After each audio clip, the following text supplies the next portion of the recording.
We treat patients from general cardiology to interventional cardiology. I implant pacemakers, defibrillators, I do catheterization, stenting, I do every aspect of cardiology, including nuclear cardiology, but we're available. Most of the time you don't really need a referral. Most of the time you can call and we can usually work you in and see you and do the appropriate treatment. I have patients that come in and I frankly talk them out of any testing. I say, why would you want to waste $2,000 to $3,000 worth of tests when the yields are going to be nil to none, and it's very unlikely you have what you think you have. And that's just being a professional, and I think most physicians should be professional, and that's essentially how I always gear my way of practicing. I don't have a mission statement, but my statement is go through life and touch people positively and make a difference in somebody else's life. And that's how I practice, and that's how I live.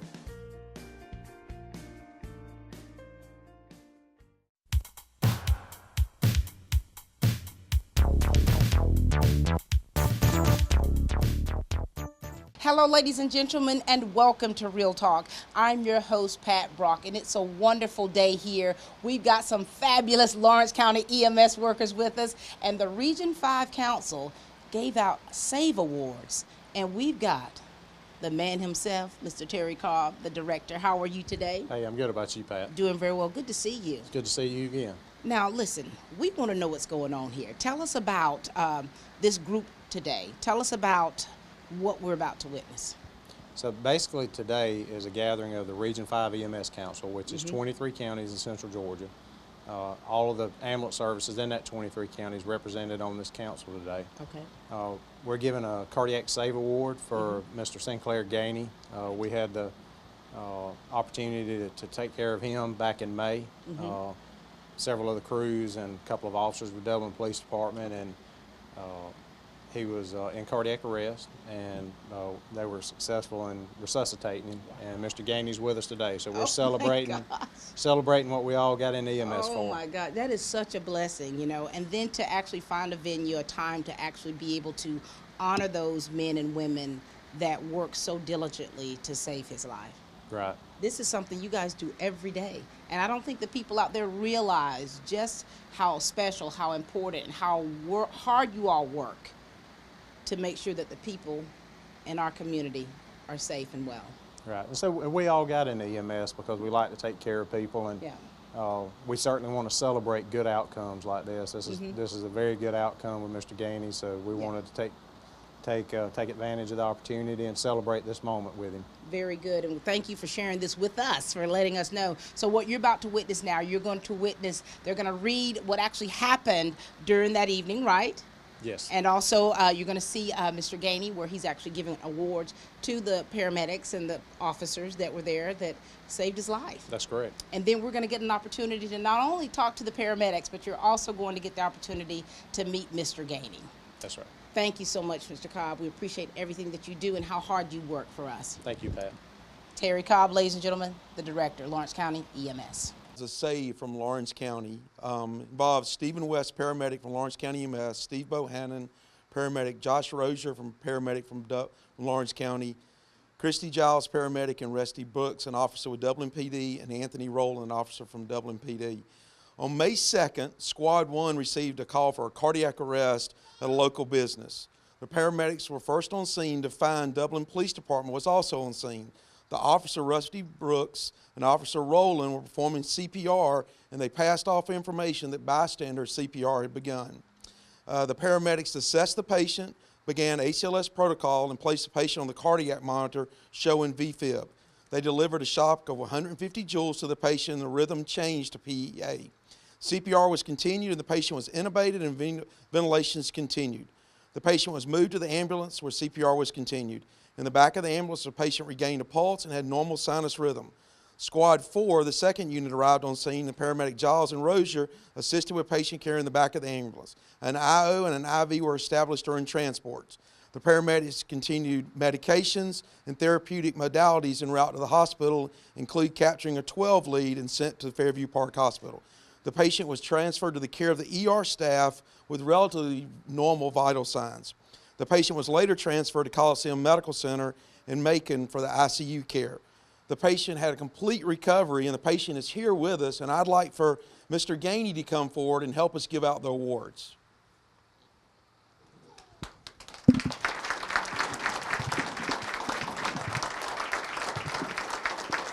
glad you're with us today. Absolutely.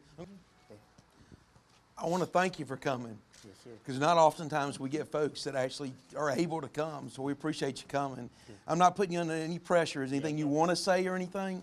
I don't know if this is the first time you've gotten to see them or anything, but there's no pressure for you to say anything, but if you'd like to, you're more than welcome to. Yeah, I just want to thank all of them and thank Jesus Christ. Amen. Hey, are you searching for a great used car, truck, van, or SUV? Head on over to Dublin Auto Sales, where the selection and value are sure to fit your budget. See Wayne Kemp, Bill Topping, Alan Fields, TJ DeRochi, or Freddie Cook today. Dublin Auto Sales, celebrating another great year in business. Now proud to be on both sides of North Jefferson Street with our new truck and SUV lot. You'll also find Dublin Auto Sales at 1705 Telfair Street in Dublin. Selection, value, and bank rate or in-house financing is available, so financing is never an issue. Dublin Auto Sales, if you're searching for a great used car, truck, van, or SUV, head on over to Dublin Auto Sales. All right, and here we are, ladies and gentlemen. Now it's your opportunity to meet these brave men and women who work so diligently to save the life of Mr. Sinclair Gainey. All right, how are you, Mr. West? Hey, Pat, how are you doing? I'm good. Good to see you. Good to see you, ma'am. Now listen, let us know some things about you, okay? We want to know all about you. My name is Stephen West. I'm a paramedic for Lawrence County. I've been a paramedic for around 16 years, been employed with Lawrence County for that entire time. I'm married for 15 years, and I have 3 beautiful children. Wonderful. Now, what made you first decide to even want to become a paramedic? When did you get that drive? I was in college in Cochran at Middle Georgia College, right. And for computer engineering, I had started with the fire department there as a first responder, and realized that helping people and being a first responder, being an EMT and paramedic was something that I wanted to do. Right. So I went to school and obtained those degrees and certifications, and like the rest of us in the profession, I think the drive was simply to help people. We enjoy helping people. And here you are 16 years later. What kind of assessment could you make on when you first started and to where you are today? How have you grown? How have you changed in your field? Well, that's a difficult question, but early on, you probably think you're invincible, that right. You can work hours and hours and hours and never slow down and never stop, but turning 40 here before long, the hours that I work are not near as long as they used to be 17 years ago. Right. And here you are today, you're still doing great things. So proud to meet you. All right, sir, how are you? Good, how are you, Pat? Doing very well. Share with us, please. My name is Stephen Bohannon. I'm 44 years old. I've been in EMS approximately 14 years now. Been with Lawrence County EMS a couple years. I have 4 kids, 2 boys, 2 girls. Wow. And I just love my job. It all started, I was approximately about 6 years old, and I seen a family member die in front of me. Oh, wow. And I didn't know what was going on, and I didn't know what to do, and it kind of stuck with me. Yeah. And so when I got old enough, I pursued a career in. Wow, I mean, that's very touching. So you had a life-changing event happen to you. Yes, ma'am. Something that would seem traumatizing, which gave you the desire to want to do this. It did. Yeah. I love my job. And so what's a typical day like as a paramedic? Typical day is, well, we work with a bunch of good guys and gals. We all work good as a team together. We got a great director. So it's a pretty good atmosphere, and once you get to know everybody and they become personal friends, I mean, everybody knows how to work together, and it's kind of like clockwork. That's it just good. meshes together. That's wonderful. Now, we've done a show before about a day in the life of an EMS, and I was, of course, the one chosen to do so. My heart dropped just in the just to feel the adrenaline flowing in just a mock situation. And so I can only imagine what you all experienced, especially with the incident too with Mr. Gainey. What was going on with you? Take us to where you were during that time. Well, Stephen and I were the primary truck that was dispatched the night that Mr. Gainey had his accident. It was around 11 o'clock. We responded to Valmere Glass. We found Mr. Gainey lying in the break room floor. CPR was in progress. Two of the officers from Dublin PD, Rusty Brooks and Anthony Rowland, were doing good quality CPR. We were able to take over from those guys, continue the CPR with some advanced procedures in the truck, and we were blessed to have the fortunate outcome that we had. Amen, you were. Talk to us about from your take from that. Well, when the dispatch call came out, right away I noticed Mr. Gainey was about my age, and I knew he probably had a family, and everything was running through my head about when we got there, what we were going to do first. And so by the grace of God, he had a plan for Mr. Gainey. That's why he's here today. Yes, he does. And you know, when you think about that, as you were saying, thinking about your own family, you guys are fathers, your husbands. And so, you know, there's so many different emotions that run through your minds, but you're still having to stay focused and to do your jobs. What keeps you focused? What keeps you grounded in the midst of something that's so trying, that could be detrimental to someone's life? What keeps you grounded? What keeps you focused to still be able to do your job and do it effectively? Well, I think it goes back to why we got in this business to begin with, and it's the desire to help people. And in the midst of that, you know, we have such focus because our goal is to help the person in need. So I think it goes back to just an impeccable drive of wanting to help the person. That's right. I know with you, where you started off with your traumatic experience as a child, and now you're a husband, father of several children, and in this situation here, what in the world was going through your mind to be able to balance it all, to still be able to process what's going on and still be able to use your sound judgment in caring for Mr. Gainey? I think on the way to a call, we pretty much get in our head what's going to happen. When we get on scene, it's almost like clockwork. I mean, you have wonderful partners. Training is a big deal to Lawrence County. We train hard, and Terry makes sure we get good training that we need. And then once it's over with, that's when we really sink in and start thinking about stuff. So we're just glad it turned out like it did. Amen. We are too, and we're so thankful for you guys. Thank you for being the professional that you are, Mr. Bohannon. Thank you, Mr. West, for how you draw from being able and wanting to help someone, and you push back all of your emotions to be able to save lives. And so we thank you both very much. Thank you. Mr. West and Mr. Bohannon, thank you. You've been saying you want it, and now's the time to get it. Pool and patio furniture in style with fabrics you want, comfort and durability you deserve. You'll even save on accessories and add your own personal style. Peak season and telescope casual furniture, a new category of furniture made of superior quality marine grade polymer, will not crack nor separate in any outdoor environment, and proudly made in America. Come see the full line of pool and patio furniture at Mid-State Pools and Spas today, and bring home a colorful poolside with the original Pawleys Island Adirondack chairs. Visit our showroom today and see the complete line of lounge chairs for your pool, and see the selection of Louisiana grills, the wood pellet grill that bakes, roasts, braise, smokes, grills, sears, char grills, and barbecues. Anytime's a great time for a Louisiana grill, and now's a great time to save at Mid-State Pools and Spas, located on Veterans Boulevard in Dublin. Mid-State Pools and Spas. We know pools. All right, we've got two more paramedics with us that are going to share about themselves, and we're also going to segue into their experience with the evening with Mr. Gainey. How are you today? Good, how are you? Doing very well. Share with us, please. My name is Christy Giles. I'm 26 years old from East Dublin, Georgia. I've been in EMS for 6 years. I've been a paramedic for almost 3. I have one beautiful little girl. I love my job. So when you transition from an EMS to a paramedic, tell us what the difference is. The responsibility is a little bit more. You still have the same training, but like cardiac arrest and stuff like that, the medications, we go deeper into that training.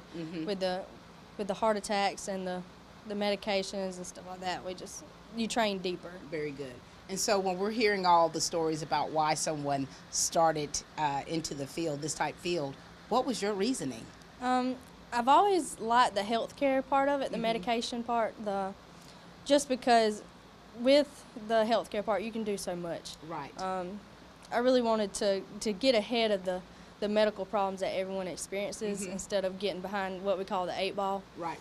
And that's kind of why I got into EMS is because, I mean, you're the first person there, so you're kind of, you're thrown into that. And then it's at your just age, amazing. and at your age, you started when you were 20 years old. Yes, I did. Now, how were you when you first started out? Oh, wow. You know, and how have you changed? I think the maturity level has improved definitely from when I first started. Right. I think when I was first getting into it, I really didn't know what to expect. I was just doing it. But now I see deeper than just that patient. You know, it's more than just a job. Right. You're there to help not only the patient but their family too. That's right. I mean, it's like a domino effect. Right. And you have lives in your hands. Right. And so for you, being younger, do you glean much from the other paramedics, from their experience and their experiences? You do learn a lot from the older paramedics. They have more to give from their experiences. Right. When you're a younger paramedic just getting into it, you're kind of that person, well, I know everything, you know, I've just come out of school. But in all reality, you really don't know everything, and you can kind of learn from them. This is that on-the-job training that you talk about. Yes, it's definitely on-the-job training. You learn everything on the truck. Very good. All right, sir. How are you doing? Good. How are you, Pat? All right, Mr. Rozier. All right, I'm Josh Rozier. I grew up here in Lawrence County. I grew up in Cadwell. I started here with Lawrence County in 2010. Okay. I actually started with Lawrence County Fire Department in 2007, and that's really where I got into it at. I enjoyed the fire department and wanted to progress from there. Right. And EMS is always interesting to me, the medical side of it. I'm married. I've been married since 2009, and I've got 2 kids. Wow. All of your moms and dads here. And so for your transition, I mean, there's so many different avenues and different departments and organizations where you all partner with. How does that partnership work with you because of your experience as a firefighter? It makes for a good team, as when you know people from other departments, like us in the fire department work very closely together. Team building is always the most important part of there.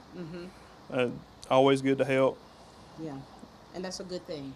And so, you know, talking about the incident with Mr. Gainey, tell us where you were. Tell us what went on with you. When we first got the call, when the call comes out and they give you what the situation is, a lot of things run through your mind, what you're going to walk into, what you're going to do if this happens, what you're going to do if that happens. But really you don't know until you lay eyes on the patient. So a lot of things go into our thought process, kind of calming yourself down, getting you mentally prepared for what you're about to do. Yeah. And two, you know, and it's like you're talking about mentally prepared. When you're going into a situation like that, and then afterwards, you still have to go to a place to kind of decompress, you know, to kind of shake it off a little bit. And so with an incident like this that happened, how did you decompress to kind of come back into your own, you know, to calm yourself down? What did you do? Really, the way that we get through our emotions after the initial call, after you've turned over care of the patient, is by talking to your partner. You know, what could have we done, this, that. You're talking it out with the coworkers that were there with you, and that's kind of how we go through the emotions. Yeah, that's a good thing. Mr. Rozier, tell us about that evening for you. As far as the call-ins itself? Well, we're talking about, you know, of course, what you all experienced yourselves, and we know that this was a dire situation. And so what were your initial thoughts about it? Going to the call initially, I was thinking, really preparing ourselves. What are we going to do? What's our job when we get there? What can we do to make the outcome better? Right. Once we get there, a lot of us, it's second nature. We've done it enough. It's you get put on autopilot, as I like to say. Right. And then, like I said, I'm glad for the outcome. That's good. And what if? What if when you have a patient who doesn't survive? You know, how do you handle whatever type grief that you may feel? You know, do you question yourself? Do you run things over and over in your head? What could I have done differently? What did I do that I shouldn't have done? I mean, does all those things, do they run through your head? They They do. After every call, I think we all question, you know, what could have we done better, stuff like that. But at the end of the day, you can't do that, because if you allow that to get in your head, then the next patient suffers from that. So you kind of have to work through the emotions. It's hard to explain. But it's understood. Do you concur with what she's saying, or do you feel something differently? I do. My family helps me a lot. I always think about them. And you know, another thing too, when you have jobs that you have that are high stress, that are life threatening, some of the things, you have to be able to separate that from your actual life in order to be able to have a life, so that you don't take your work home with you. Sometimes it could be very, very hard. Lucky for me, my wife is actually a nurse at Fairview Park. She probably can listen to me more than most wives would. She can relate to my problems.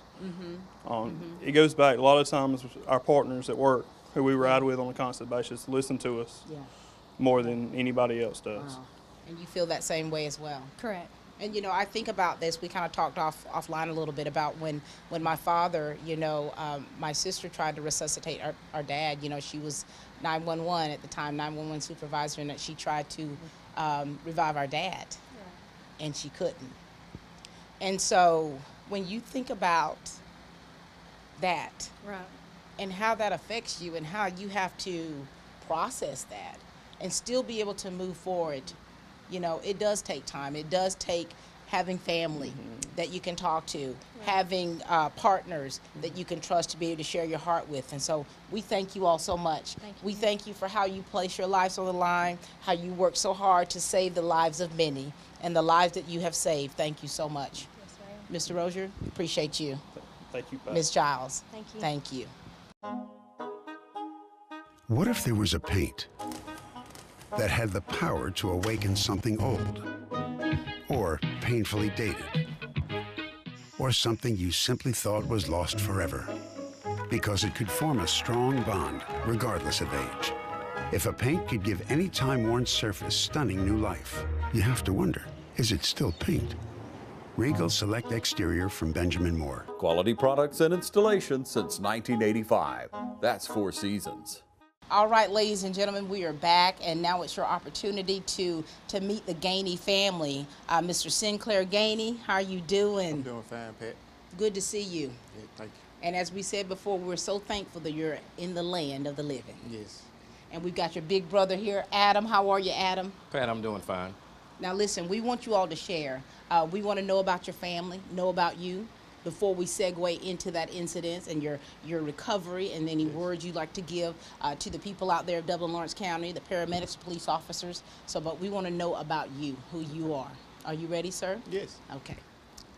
My name is Sinclair Gainey. I'm 43 years old. I've been married for 2 years. I got a beautiful little girl. She's 14. Oh, man. So you a daddy. Yes. And this is your big brother right here? Yes, big bro. What's up, Adam? Hey, how you doing? Good to see you, man. I'm Adam Gainey. I'm 50 years old. I'm his big brother, like he said. You know, I'm just happy he's still here. That's right. And I have a wife. I've been married for 31 years, and I have 5 children. Wow, look at you. You've been off the market, right? Yes. You know, Sinclair, we've had the opportunity to meet the paramedics, to see the officers, and just to kind of hear them talk about when they got the call about you. We want you to share with the people out there about what was going on with you and how everything went with you, okay? Yes. Are you ready and able to do that for us? Yes. Okay, take us there, sir. It happened May the 2nd, but a couple months before that, I was having real bad heartburn, but I didn't think nothing about it. And one day I went home early. I had real bad sweats. And I didn't think nothing about that either, you know. Then May the 2nd, it just all happened. What did you, so your initial feeling, did you know what was going on? No. I sure didn't know nothing. And so were you even aware when the paramedics came? No. Nothing. I don't remember anything till I got to Macon. Wow. Fairview, nothing. And so within all of that time, Adam, Were you all there? Your family was there? Yes, we were there. Tell us about what you all experienced in the care that he received. When we saw him in that bed, you know, we were thinking, praising God, because we knew how it could have turned out. My wife, she used to be a nurse, so she kind of filled us in on how much of a miracle it was and how great of a job that the EMTs, the paramedics did. And so we kind of knew what was going on, and we just surrounded him with prayer. Is basically what we did, and we were just being patient. That's good. And so when you wound up in Macon, Yes. what were the doctors telling you? What were they telling you about what happened? How did they tell you? I mean, they told me, but I had a lot of memory loss, and I really couldn't remember nothing, and I was sedated a lot too. Yes. And so it was a heart attack. Cardiac arrest, yes. And so what did they wind up having to do at the hospital? Really, I don't remember nothing. It's just what my wife was telling me. Right. Yes. What can you tell us? They put in a pacemaker, and they also put in a defibrillator in his chest, you know, just in case that happens again, because from what I understand, he had been resuscitated twice. And so, you know, as a family member, when you see a loved one in this state, it's like if you don't have faith, you're going to have to get some faith. And the way your family prayed for him. Right. And, you know, and just from talking to the paramedics, I believe they prayed too. And the officers and the people that are there, because you had so many people that were surrounding you and giving you the care that, as you've heard them say, that they gave, and you didn't even know it. No, sure didn't. I'm just thankful for everybody who had played a part in my recovery.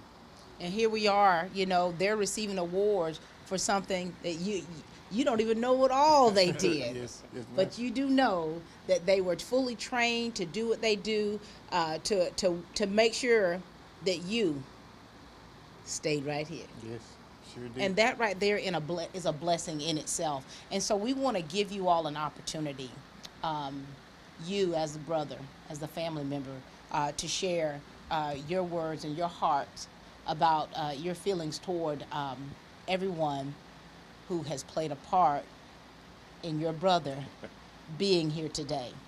Okay. Just want to tell you guys that I appreciate everything you do.